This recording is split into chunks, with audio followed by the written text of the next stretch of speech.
नमस्ते। श्री कृष्ण आयुष यूनिवर्सिटी कुरुक्षेत्र ने बहुत दिनों के बाद आयुर्वेद का अध्यापन का जो कार्य करते हैं, हमारे आयुर्वेद के सारे शिक्षक जो है उनके लिए एक बहुत बड़ी वैकेंसी यहाँ पे निकाली है।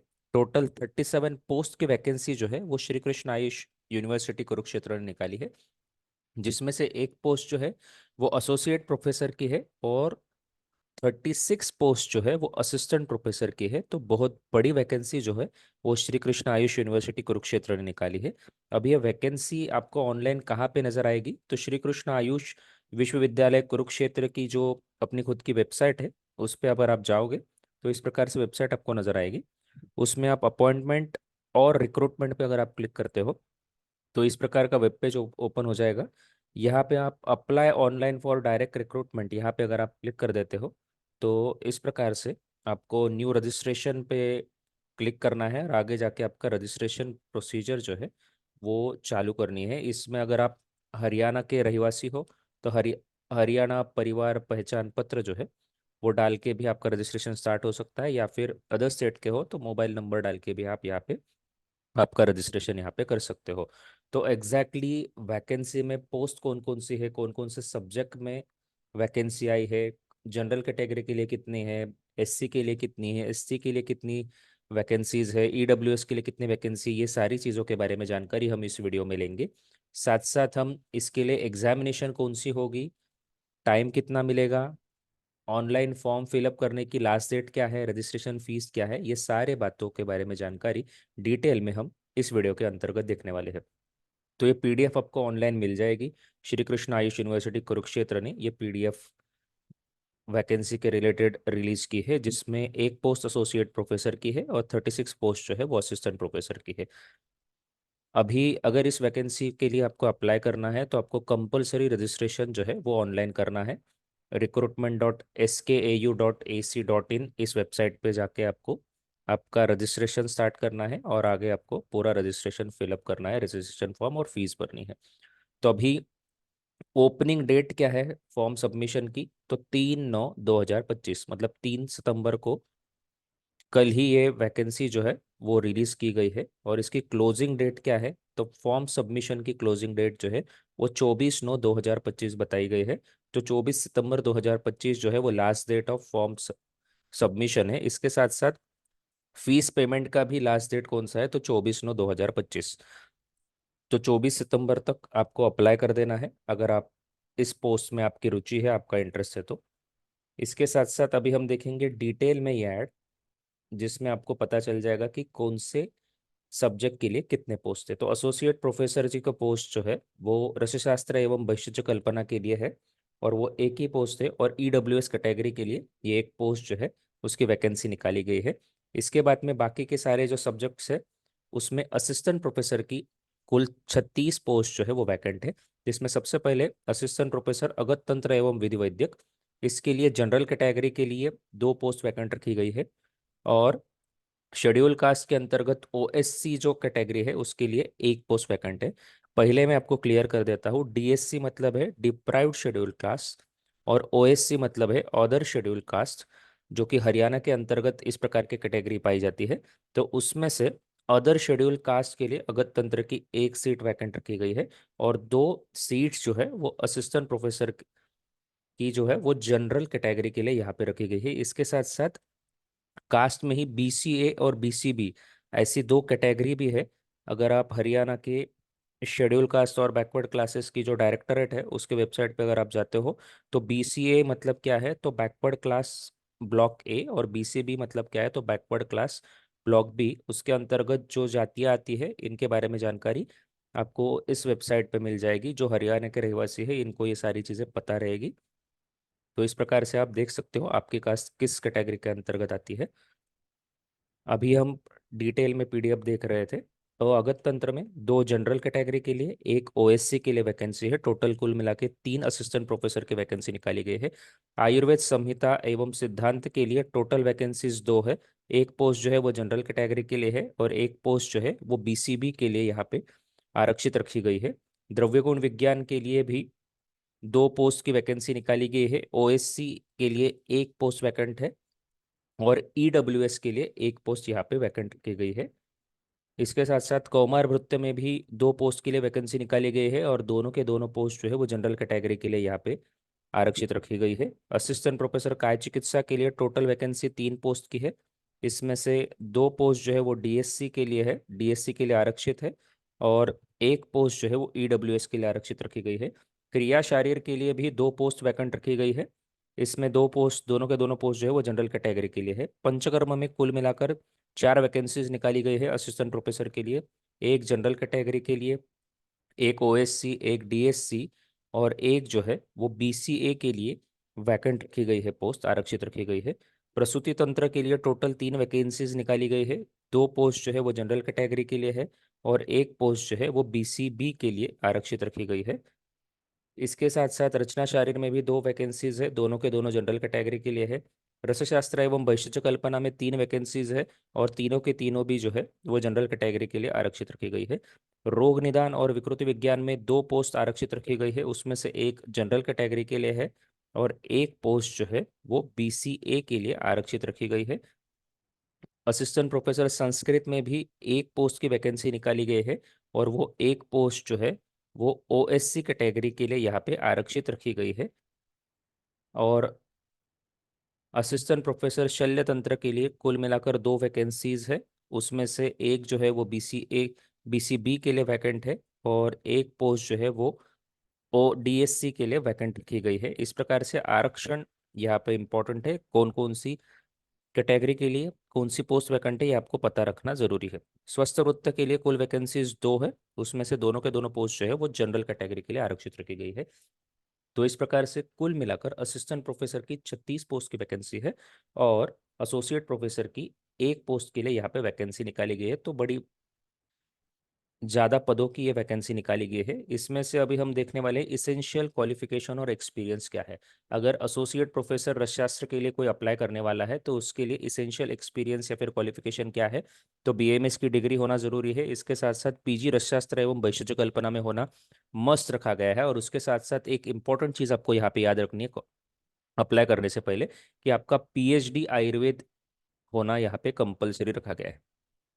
आप पीएचडी स्कॉलर हो तो भी आप इसके लिए क्वालिफाई नहीं हो सकते हो। आपको पीएचडी आपके अगर कंप्लीटेड है, पीएचडी की डिग्री आपके पास है, तो ही आप इसके लिए क्वालिफाई हो अकॉर्डिंग टू दिस एडवर्टाइजमेंट। इसके साथ साथ 5 साल का teaching experience as a assistant professor आपको होना जरूरी है। 3 research publication peer reviewed journal में आपके होना यहाँ पे जरूरी बताया गया है। और आपके मैट्रिक में मतलब 10वीं कक्षा में आपका आपका पासिंग जो है वो उसमें आपको हिंदी लैंग्वेज आपकी मार्कशीट में दिखनी चाहिए, या फिर संस्कृत लैंग्वेज जो है तो वो वन ऑफ द सब्जेक्ट होना यहाँ पे जरूरी बताया गया है। तो मैट्रिक विथ हिंदी और Sanskrit as one of the subject, ये भी एक इसेंशियल क्राइटेरिया यहाँ पे बताया गया है। तो इसमें सबसे अलग क्राइटेरिया जो है वो पीएचडी डिग्री का ही रखा गया है, वो ये चीज़ आपको ध्यान में रखनी जरूरी है। डिजायरेबल में यहाँ पे कंप्यूटर प्रोफिशिएंसी स्किल बताए गए हैं, और नॉलेज ऑफ हरियाणा कल्चर इसके बारे में यहाँ पे वर्णन किया गया है। और स्केल ऑफ पे कितना है, मतलब पैसे कितने मिलेंगे, सैलरी कितनी मिलेगी, तो यहाँ पे स्केल पे जो है वो 14th रखा गया है। 1,23,100 से लेके 2,15,900, इस प्रकार से पेमेंट जो है वो अगर आप एसोसिएट प्रोफेसर रसशास्त्र में सिलेक्ट हो जाते हो तो आपको मिलेगा। इसके बाद में असिस्टेंट प्रोफेसर के लिए जो वैकेंसीज है 36 वैकेंसी अलग अलग विषयों में, उसमें आपको क्वालिफिकेशन क्या होना चाहिए, तो बीएमएस तो होना ही चाहिए। और पीजी आपका अगत तंत्र में, अगर आप अगत तंत्र के लिए अप्लाई कर रहे हो, संहिता सिद्धांत में अगर आप संहिता सिद्धांत में अप्लाई कर रहे हो, तो इस प्रकार से जिस सब्जेक्ट में आप अप्लाई करोगे उस सब्जेक्ट में आपकी एमडी डिग्री या फिर एमएस डिग्री होना यहाँ पे ज़रूरी बताए गए हैं। और एक चीज़ यहाँ पे बहुत इंपॉर्टेंट है, असिस्टेंट प्रोफेसर के लिए अगर आप अप्लाई करने वाले हो तो 3 साल का आपका teaching experience as assistant professor in subject concern subject में आपका होना जरूरी बताया गया है। एनसीएसएम नॉर्म के अनुसार तो असिस्टेंट प्रोफेसर के लिए कोई टीचिंग एक्सपीरियंस एनसीएसएम नहीं मांगता है, लेकिन ये जो वैकेंसी यहाँ पे निकाली गई है श्री कृष्ण आयुष यूनिवर्सिटी द्वारा, यहाँ पे 3 साल का टीचिंग एक्सपीरियंस जो है वो मस्ट बताया गया है असिस्टेंट प्रोफेसर के लिए अगर आपको अप्लाई करना है तो। इसके साथ साथ मैट्रिक विथ हिंदी और Sanskrit as one of the subject, ये भी एक इम्पॉर्टेंट क्वालिफिकेशन या फिर इसेंशियल क्वालिफिकेशन में ये एक टर्म या कंडीशन यहाँ पे ऐड की गई है। डिजायरेबल में पीएचडी आयुर्वेद डिग्री यहाँ पे रखी गई है। 3 research publication peer review journal में, इसके साथ साथ कंप्यूटर प्रोफिशिएंसी स्किल और हरियाणा के कल्चर के बारे में जानकारी, ये डिज़ायरेबल में रखा गया है। लेकिन इसमें से भी ये 3 साल का जो टीचिंग एक्सपीरियंस है, ये थोड़ा अच्छे से ध्यान देकर आपको फॉर्म फिलअप करना है। इसके बाद में इसी प्रकार से असिस्टेंट प्रोफेसर की अलग अलग विषयों की जो वैकेंसी है, इसमें इसी प्रकार के सारे कंडीशंस दिए गए हैं। कंसर्न सब्जेक्ट में आपका पीजी होना चाहिए और उसके साथ साथ 3 साल का आपका टीचिंग एक्सपीरियंस होना चाहिए। इसके बारे में इस पीडीएफ में बताया गया है। अभी हम आगे बढ़ेंगे। अगर आपको संस्कृत असिस्टेंट प्रोफेसर के लिए अप्लाई करना है तो उसके लिए आपको बीएमएस डिग्री होनी ज़रूरी है, और इसके साथ साथ post graduate qualification in Sanskrit होना, रेगुलर कोर्स में आपने संस्कृत करना यहाँ पे ज़रूरी बताया गया है। और पीएचडी इन संस्कृत ये भी डिग्री यहाँ पे मस्ट रखी गई है। तो ये चीज़ ध्यान में रखिए। बीएमएस, सिर्फ बीएमएस पे संस्कृत में असिस्टेंट प्रोफेसर नहीं होंगे, तो बीएमएस के साथ साथ पीजी संस्कृत होना चाहिए, पीएचडी संस्कृत भी होना चाहिए, तो ही आप इस पोस्ट के लिए अप्लाई कर सकते हो। आगे बढ़ते हैं अभी हम। बहुत बड़ा पीडीएफ है ये, इसमें बहुत सारी जानकारी दी गई है और पोस्ट भी बहुत सारी यहाँ पे निकाली गई है। कुछ नोट्स यहाँ पे वैकेंसी का जो सर्कुलर है इसमें बताया गया है कि the eligibility of candidate with regard to age, educational qualification, experience shall be determined on closing date fixed for submission of online application form. तो ऑनलाइन एप्लीकेशन फॉर्म सबमिट करने की जो आखिर की डेट है वो 24 तारीख है, 24 सितंबर। उस डेट को ही आपकी एलिजिबिलिटी अगर है, आपने एमडी किया है कंसर्न सब्जेक्ट में, आपका 3 साल का एक्सपीरियंस अगर उस दिन भी कंप्लीट होता है तो आप उस पोस्ट के लिए एलिजिबल हो। आपका एक्सपीरियंस अगर कंप्लीट होता है तो ही, ये यहाँ पे क्लियरली लिखा गया है। और all applicants must fulfil the essential requirement of the post, ये भी यहाँ पे बताया गया है।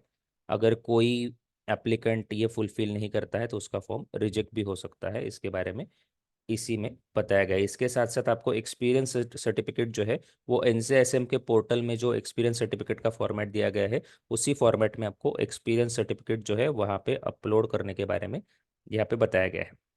एलिजिबिलिटी में सिटीजन ऑफ इंडिया वगैरह ये सारी चीज़ें हैं जो कि आमतौर पर सभी एप्लीकेशंस में होती है, वही यहाँ पे बताया गया है।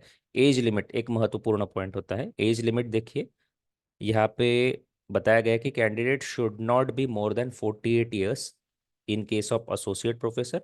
और अगर आप असिस्टेंट प्रोफेसर के लिए अगर आप अप्लाई कर रहे हो तो 42 साल के ऊपर आपकी उम्र नहीं होनी चाहिए, 24/9/2025 से पहले।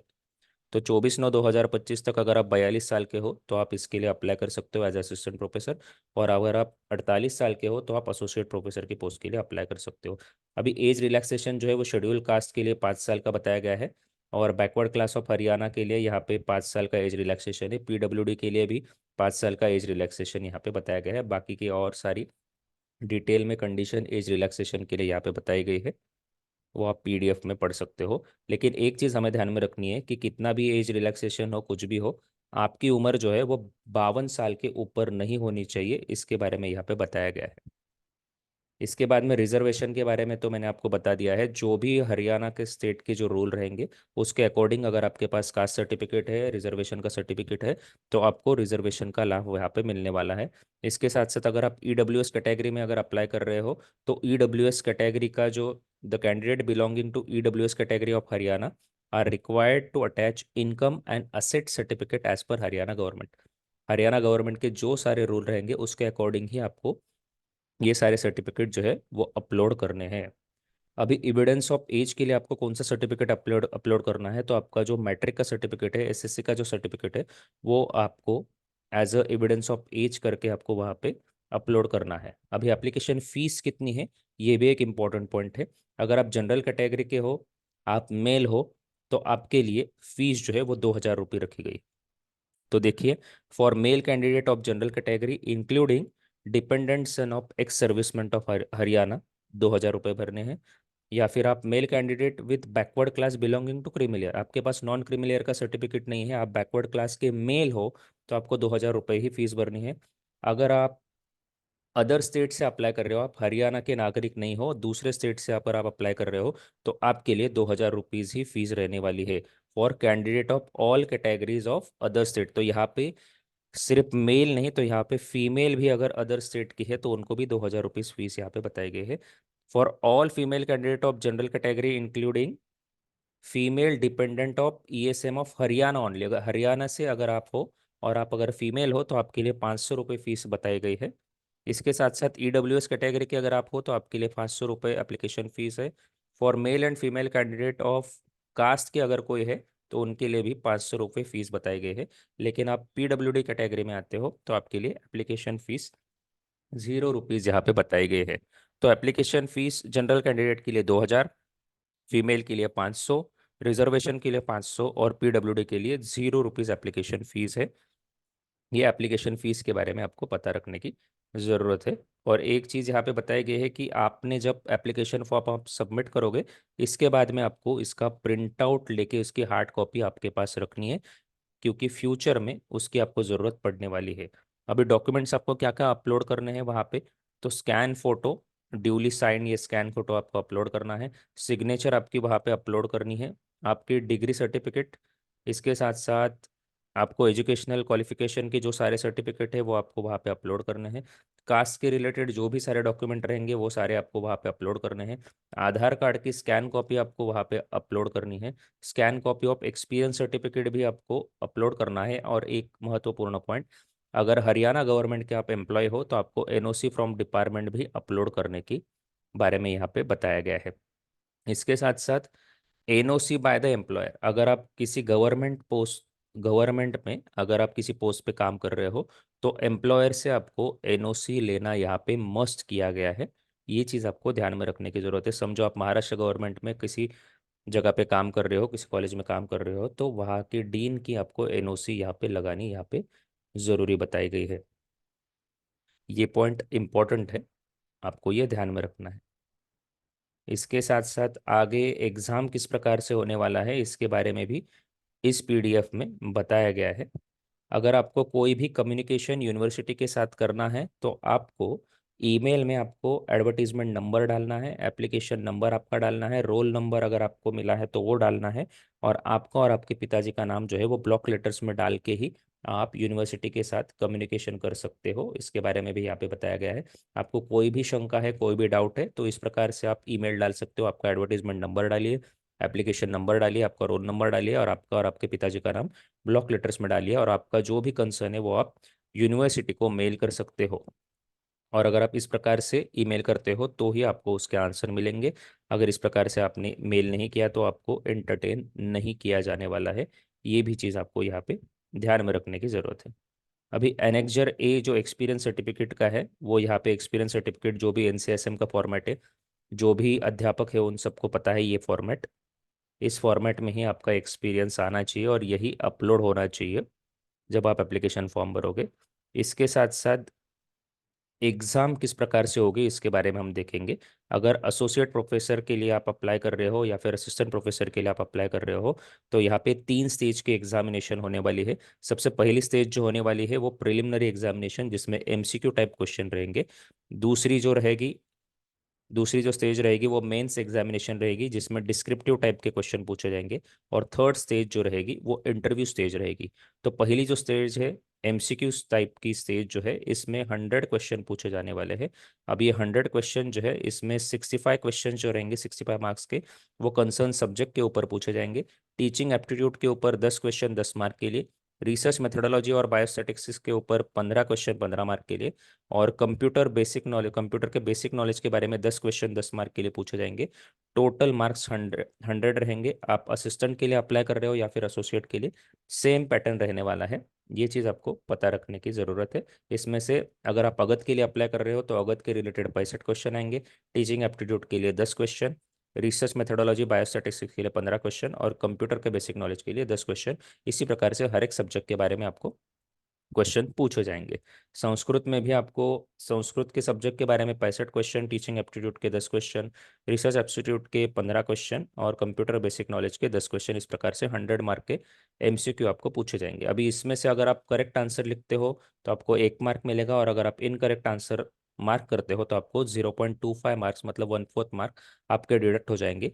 एआईपीजीटी में जिस प्रकार का फॉर्मेट होता है इसी प्रकार से यहाँ पे मार्क के डिडक्शन होंगे, और सही आंसर के लिए आपको 1 मार्क मिलने वाला है।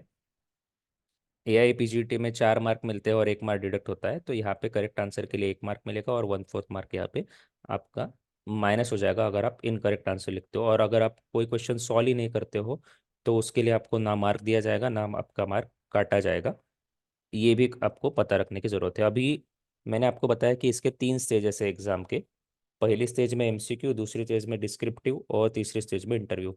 तो ये पहले स्टेज में अगर आप पास हो जाते हो तो इसका फाइनल रिजल्ट में क्या अफेक्ट होगा, तो फाइनल रिजल्ट में ये 100 मार्क्स जो भी आपको मिलेंगे उसमें से आपको वेटेज जो है वो 25% वेटेज इन मेरिट रहेगा। आपको 25% वेटेज जो है इन मार्क का रहेगा। मतलब समझो आपको 100 में से 100 मिल गए, तो ये 25 में से 25 मार्क आपको मिल गए, इस प्रकार से आप कह सकते हो। आगे जाके जो डिस्क्रिप्टिव रहेगा उसके लिए 50% यहाँ पे वेटेज रखा गया है, वो जो आप आगे देखने वाले हैं। इसके बाद में फर्स्ट स्टेज में आप क्वालिफाई हो गए। इस स्टेज में अगर आप क्वालिफाई होते हो तो आपको आगे जाके सेकेंड स्टेज के लिए आप क्वालिफाई हो जाएगा, जो कि डिस्क्रिप्टिव स्टेज रहेगी। लेकिन एक चीज़ आपको ध्यान में रखने की जरूरत है कि प्रिलिमिनरी एग्जामिनेशन के लिए 90 मिनट आपको दिए जाएंगे। लैंग्वेज कौन सी रहेगी पेपर की, तो इंग्लिश रहेगी। और जनरल और ईडब्ल्यूएस कैटेगरी के लिए मिनिमम 40% मार्क लाना यहाँ पे मस्त रखा गया है। और अगर कोई अदर कास्ट से है, रिजर्वेशन में है, तो उनको 35% ऑफ टोटल मार्क्स लाना यहाँ पे मस्त रखा गया है। क्वालिफिकेशन, आप क्वालिफाई होने के बाद मेंस एग्जाम जो है वो डिस्क्रिप्टिव टाइप रहेगी, जो कि स्टेज 2 रहेगा। इसके अंतर्गत आपको एसए क्यू और एलए क्यू पूछे जाएंगे। आपको डिटेल रिस्पॉन्स उसका देना है, इंग्लिश में ही आपको आंसर लिखने हैं। इस प्रकार के डिस्क्रिप्टिव टेस्ट में जो है आपकी ability to analyse, synthesise and evaluate information, ये सारी चीज़ें आपकी चेक की जाएगी। इसमें इवैल्यूएशन जो रहेगा आपका वो रुब्रिक बेस्ड रहेगा। री इवैल्यूएशन यहाँ पे आपका नहीं होने वाला, ये भी चीज़ यहाँ पे क्लियर की गई है। अभी इसके लिए वेटेज कितना रहेगा फाइनल एग्जाम में, तो 50% वेटेज जो है वो इस डिस्क्रिप्टिव टाइप की स्टेज 2 के लिए रहने वाला है। और इसके लिए टोटल मार्क्स कितने रहेंगे, तो 100 मार्क्स। तो 100 मार्क इंटरव्यू के हो गए, 100 मार्क हमने एमसीक्यू के देख लिए, 100 मार्क्स हमने यहाँ पे डिस्क्रिप्टिव टाइप के भी देख लिए। टोटल मार्क्स 100 रहेंगे। इसके लिए आपको टाइम कितना दिया जाएगा, तो 3 घंटे आपको दिए जाएंगे। क्वेश्चन पेपर की लैंग्वेज इंग्लिश रहेंगी और आपको आंसर जो है वो इंग्लिश में लिखने हैं। लेकिन कोई कैंडिडेट को अगर संस्कृत या फिर हिंदी में लिखना है तो संस्कृत या फिर हिंदी में भी आंसर वो लिख सकता है।